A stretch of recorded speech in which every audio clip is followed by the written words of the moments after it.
In this video, we're going to show you how to use the Acrodo Travel Space Saver Bags. All right, so you should have a pack of 10 in a medium size and a large size. So it's important to select the right size for the clothes that you want to pack, because if you try to put too many clothes in this bag, it's not going to roll correctly.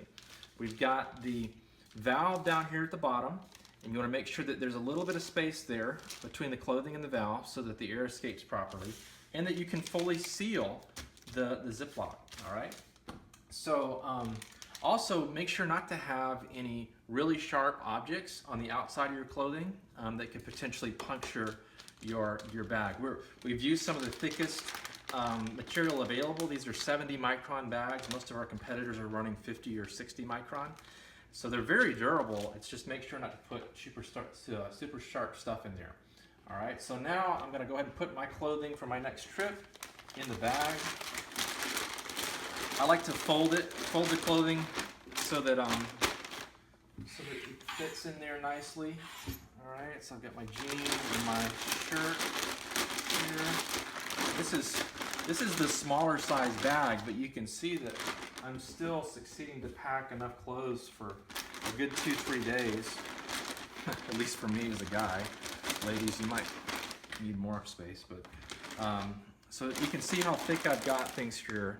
I've got it up to about 3 or 4 layers of clothing thick, and I'm going to be careful to make sure that there's this space at the bottom of the bag for the valve. Next, I'm going to seal the top end manually.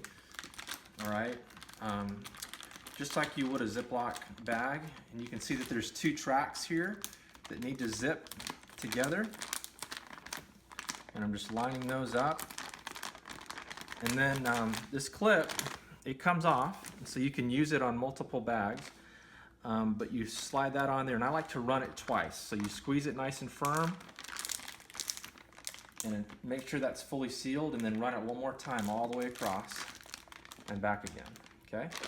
Next step is to actually roll the bag and get the air out. So I'm gonna start by rolling at the top and working my way towards the bottom. If you're a smaller person, you might want to put it on the floor and roll it.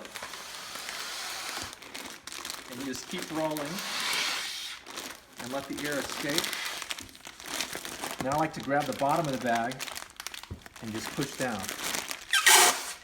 All right, so we've got a good compression here. And you can see that we've really saved some space for our suitcase. We've protected our clothing from any moisture or issues that the baggage might have in transit. Please do go and register your Space Saver bags on our website. There's a link at the bottom of this video, and there's also a contact us button on the site. Please don't hesitate to reach out, let us know what you think about the product or any issues that you're having, and we'll be glad to make sure that you're more than happy.